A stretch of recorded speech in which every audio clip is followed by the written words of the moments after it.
अगर हम नाउन्स पर बेस करके जुबान को डिफाइन करेंगे तो बहुत बड़ी गलती करते हैं। नाउन्स अस्मा।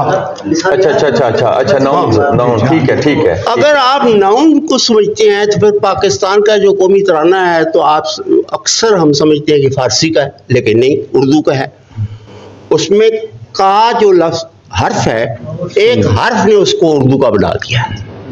जुबानें नाउन से नहीं बनती। संस्कृत का एक लफ्ज है त्रिफला, इंग्लिश में ट्रेफल, अरबी ने अतरीफल। जितनी अतरीफलियात हैं वो आयुर्वेदिक से आई। ये इंसान का खासा है कि वो जो चीज़ उसको ज़्यादा मुफीद नज़र आती है, ज़्यादा फ़ायदेमंद नज़र आती है, मुआशरे के लिए फ़ायदेमंद होती है, वो उसको कबूल कर लेता है। ये इंसान की फितरत सानिया है। इसी तरह इंसान सीखता है।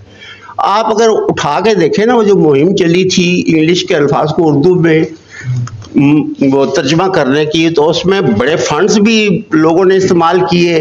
नीयत भी अच्छी होगी, लेकिन यकीन करें कि वो मज़ाहिया बन गए। बात यह है कि जो चीज़ जहाँ से आती है वो अपना नाम साथ लेके आती है। अब ये मसलन माइक है, मैं इसको क्या कहूँ, जिसने बनाया, जिसको हमने बनाया उसको हमने नाम साथ इंग्लिश का वो तस्वुर ख़त्म हो चुका है जो एक ख़ास कौम के साथ वाबस्ता था। ऑस्ट्रेलिया, आप ऑक्सफोर्ड की देख लीजिए, ऑस्ट्रेलिया की डिक्शनरी आपको अलग मिलेगी, अमेरिकन अलग मिलेगी, ब्रिटिश अलग मिलेगी, न्यूजीलैंड की अलग मिलेगी। 5 कौमें जो इंग्लिश बोलने वाली, इंग्लिश स्पीकिंग है, उनके यहाँ भी ये तफरीक पाई जाती है। हाँ, उर्दू पर अगर आप किसी को ये इतराज़ है कि ये लफ्ज़ आ रहे हैं तो ये अब आके ज़ुबान में क्या रच बस जाएंगे, इसका हिस्सा बन जाएंगे। मैं समझता हूँ उर्दू के अंदर, उर्दू का मिजाज ही ऐसा है कि इसके अंदर संस्कृत, फारसी, अरबी, उर्दू, पंजाबी, सिंधी, ये कौन सी ज़ुबान ऐसी, तुर्किश, डच, मसलन ये हम डबल रोटी कहते हैं। डबल से हमारे जहन में वो रोटी को देख के हमें ऐसे लगता है ब्रेड को कि जैसे डबल हो। डबल कहते हैं तुर्की में रुई को। ये नरम नरम होती है, इसलिए डबल रोटी इसका नाम पड़ गया। हमने कबूल कर ली, चाहे हम इसको इंग्लिश का समझ रहे हो डबल। बात लैंग्वेज आर्बिट्री होती है, यानी कि ये सेल्फ फोन इसलिए सेल्फ फोन है कि ये माइक नहीं है, और माइक इसलिए माइक है कि ये बॉटल नहीं है। अब बॉटल हो या बोतल हो, इससे क्या फर्क पड़ेगा? देखिए, क्या बॉटल इस्तेमाल करके शायरी नहीं हो रही इंग्लिश में?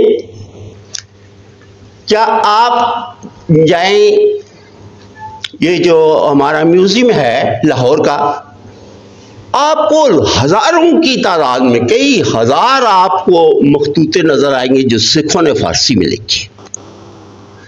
ये एक होता है अपनी जुबान का एक मुस्बत चलन भी होता है, जबर भी होता है, चलन भी होता है। ये इस्तेमार नाम की कोई चीज नहीं होती। अगर इस्तेमार की बात आई, आप यहाँ फ्रेंच कॉलोनीज थी, उन्होंने कल्चर को तहस नहस कर दिया। कोई अफ्रीकी मुल्क जहाँ जो कॉलोनी था वो अपनी जुबान बोलता हो, सब फ्रेंच बोलते। उन्होंने तो यहाँ आके बल्कि हमारी उर्दू की पहली डिक्शनरी प्लेट्स की, ग्रामर उन्होंने यहां सेटल की। हम, मेरा ख्याल है, क्वेश्चन को बुनियादी सतह पर ही वहां उसी जगह पर ऐसा बनाते हैं क्वेश्चन के उसके इर्द गिर्द ही घूमना पड़ता है। उर्दू की एक सिफत ये भी है कि इसके अंदर लफ्ज आके अपनी सहूलत के मुताबिक, ये मैं अदबी बात कर रहा हूँ, तो सेलर फोन ही कहेंगे ना, इसको फोन पे कह दे तो कोई फर्क नहीं। ये लैंडलाइन से क्या मुतबादल हो गया है, तो अगर इसको मैं यार फोन दूर पड़ा था तो इससे कोई फर्क नहीं पड़ता। क्या फर्क पड़ा? क्या इससे आज के जमाने में क्या वो दूसरा जो एक हाथ में पकड़ते थे दूसरा माइक होता था वो आएगा? ये जो कॉन्सेप्ट्स होते हैं ये वक्त के साथ अस्मा को चेंज करते रहते हैं। जब अस्मा चेंज होते हैं, नाउन चेंज होते हैं, कॉन्सेप्ट भी चेंज हो जाते हैं। जुबान उर्दू को मैं समझता हूँ किसी तरह का भी खतरा नहीं।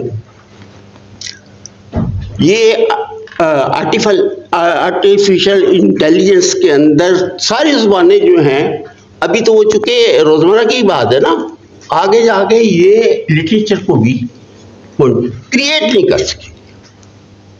क्रिएट करना, क्रिएशन और चीज, जुबान को कोई हमारी नफ्सियात में है। मसलन आप पंजाबी उर्दू बोलने में, शहर में जो आता है वो बच्चों को उर्दू सिखाता है, सिंधी भी इवन, बलोची भी इवन, पठान भी इवन।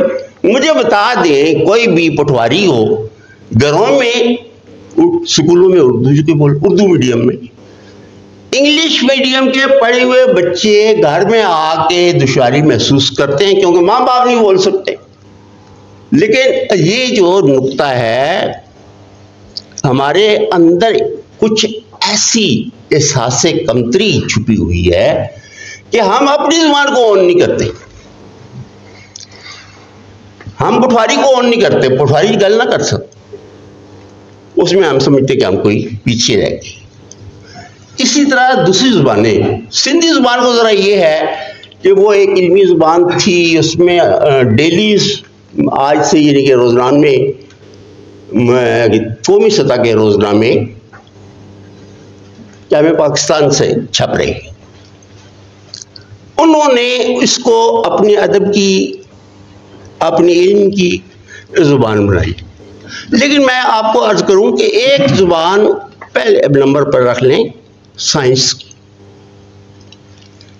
ये पूरी दुनिया में यकसा होगी इबलाग के हवाले से। कोई भी फिजिशियन जब लिखेगा ना 1+1+1 तो उसका मतलब है थ्राइस अढ़ाई। दुनिया में किसी जगह भी इसका मफहूम यही रहेगा, और इसके अंदर जितनी टर्मिनोलॉजी है वो यूनिवर्सल रहेगी। तो आज इसमें क्या बुराई है? ये जार्गन है। जार्गन मीन के मखसूस इलाके, सॉरी वो शोबे की जुबान, दायरा इल्म जो है उसका, दायरा इल्म है, उसका समाज से क्या ताल्लुक है? वो डॉक्टर से ताल्लुक है। पूरी दुनिया के डॉक्टर एक तरह से सोचते, समझते, इजहार करते, रिसर्च करते, तरीकाकार है क्या, मेथोडोलॉजी, साइंटिफिक, तो उसमें जुबान का कोई रोल ही नहीं है। सच कहते अलजबरे की क्या जुबान या मैथमेटिक्स की क्या जुबान? ये वसत नहीं है। वसत ये है कि आप किसी आइडिया को, मिसाल के तौर पर, ये तो सफारतखाने की जुबान है ना, हमारे से क्या इलाका है मिसाल के तौर पर, यानी कि पर्सोना नॉन ग्रेटा, अगर नहीं हमें मतलब इसका पता तो हमने कौन सा इस्तेमाल करना है? Persona non Greta. ये तो सफारतकारों की जुबान है मुल्क की। हमारा जो मामला है वो मुआशरती मामला है। मुआशरती मामले के अंदर आपका अनपढ़ आदमी भी, बिल्कुल जो स्कूलिंग या गडरिया है फर्ज किया, और पीएचडी भी, रिसर्चर भी, स्टूडेंट भी इसको आसानी से इस्तेमाल कर लेता है। और इसकी जितनी भी चीजें सिम है, स्क्रीन है, कैमरा है जी, उसके सारे अस्मा उसको याद है, वो आ जाते हैं। और इससे खतरा कैसे हो सकता है? मुझे ये बिल्कुल कतई नहीं इससे कोई खतरा महसूस होता।